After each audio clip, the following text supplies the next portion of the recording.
السلام علیکم۔ پاکستان کی نام نہاد جمہوری جماعتیں پاکستان مسلم لیگ نواز اور پیپلز پارٹی اس وقت ملک میں الیکشن کروانے میں سب سے بڑی رکاوٹ بنی ہوئی ہے۔ اپنے آپ کو جمہوریت کے علمبردار کہنے والی یہ جماعتیں ووٹ سے خوفزدہ اور ووٹ سے بھاگ رہی ہیں اور پنجاب اور خیبر پختونخوا میں الیکشن نہ کروانے کے لیے ہر طرح کے تخیری حربے استعمال کیے جا رہے ہیں۔ ان تخیری حربوں میں آئین کو پاؤں کے نیچے روندا جا رہا ہے اور الیکشن کمیشن جیسے آئینی ادارے جس کا کام ہی صرف ملک میں الیکشن کروانا ہے، اس کو نون لیگ اس وقت ملک میں الیکشن نہ کروانے کے لیے اپنے مذموم مقاصد کے لیے استعمال کر رہی ہے۔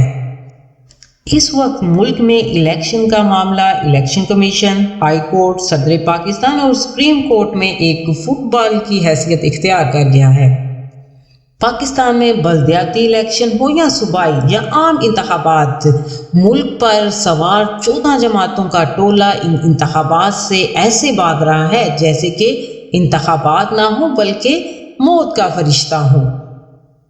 پاکستان کے سب سے بڑے صوبے پنجاب اور خیبر پختونخوا کی اسمبلیاں تحلیل کی جا چکی ہیں اور آئینی طور پر آئین کے مطابق اسمبلیاں تحلیل کرنے کے 90 روز کے اندر الیکشن منعقد کرانا ضروری ہوتے ہیں۔ انتخابات کروانے کا معاملہ اس وقت لاہور ہائی کورٹ میں بھی زیر سماعت ہے اور لاہور ہائی کورٹ کو ابھی تک اس میں کوئی خاطر خواہ کامیابی نہیں ملی۔ الیکشن کے تمام معاملے کو لے کر اب چیف جسٹس بھی خواب غفلت سے جاگ اٹھے ہیں اور چیف جسٹس کو اب آ کر معلوم ہوا ہے کہ صوبائی اسمبلیوں کو تحلیل ہوئے 1 ماہ ہو گیا ہے اور 3 ماہ کے اندر آئینی طور پر الیکشن کروانے ہوتے ہیں۔ Chief justice Umar Ata Bandial, justice منصور علی شاہ، جسٹس یحییٰ فریدی، جسٹس عطر من اللہ، منیب اختر، علی مظہر، جمال خان منتخیل، جسٹس اعجاز الحسن اور جسٹس مظاہر علی اکبر نقوی اس بینچ کا حصہ ہے۔ اس لارجر بینچ کے قیام کا مقصد صرف اور صرف صوبائی اسمبلیوں میں الیکشن کروانے ہیں۔ دونوں اسمبلیوں میں الیکشن کا معاملہ اب سپریم کورٹ میں زیر سماعت ہے اور یقیناً سپریم کورٹ دونوں صوبوں میں الیکشن کروانے کا حکم جاری کرے گا۔ نام نہاد لیڈر مریم نواز کو دونوں صوبوں میں الیکشن سے کس حد تک تکلیف پہنچ رہی ہے وہ آپ کو ان کی کل کی تقریر میں ان کی چیخیں سن کر اندازہ ہو گیا ہوگا۔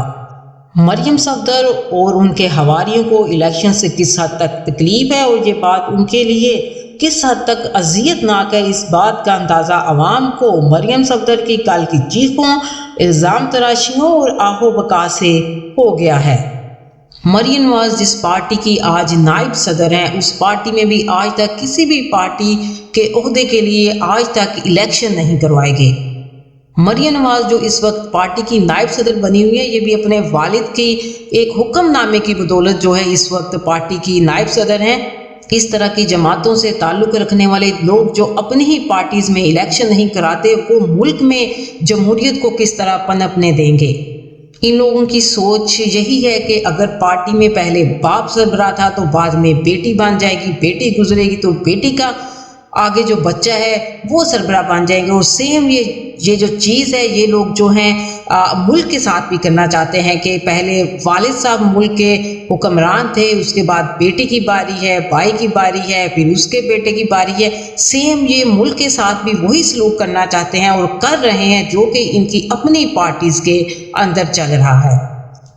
چیف جسٹس پاکستان نے صوبائی اسمبلیوں کے الیکشن میں تاخیر سے متعلق سماعت میں کچھ ریمارکس دیے ہیں اور ان کا کہنا ہے کہ ہم آئین کی خلاف ورزی ہرگز برداشت نہیں کریں گے اور الیکشن کا معاملہ بھی لٹکانے کی اجازت نہیں دیں گے۔ سماعت کے دوران چیف جسٹس آف پاکستان نے کہا کہ آرٹیکل 224 کہتا ہے کہ 90 روز میں انتخابات ہوں گے، وقت جلدی سے گزر رہا ہے۔ ہائی کورٹ میں بھی معاملہ زیر التوا تھا مگر کوئی فیصلہ نہیں ہو پا رہا تھا۔ سیکشن 57 کے تحت صدر پاکستان نے انتخابات کا اعلان کیا ہے۔ سپریم کورٹ کی جانب سے 3 سوالات اٹھائے گئے ہیں۔ پہلا سوال جو سپریم کورٹ کی جانب سے اٹھایا گیا ہے وہ یہ ہے کہ اسمبلی تحلیل ہونے پر الیکشن کی تاریخ دینا کس کی ذمہ داری ہے۔ دوسرا سوال انتخابات کی تاریخ دینے کے آئینی اختیار کب اور کیسے استعمال کرنا ہے، اور تیسرا سوال یہ ہے کہ عام انتخابات کے حوالے سے وفاق اور صوبوں کی کیا ذمہ داری ہے۔ عدالت نے سماعت کے دوران یہ بھی کہا کہ ہمارے سامنے ہائی کورٹ کا 10 فروری کا آرڈر اور بہت سے فیکٹر تھے، ان فیکٹرز کی بنیاد پر از خود نوٹس لیا۔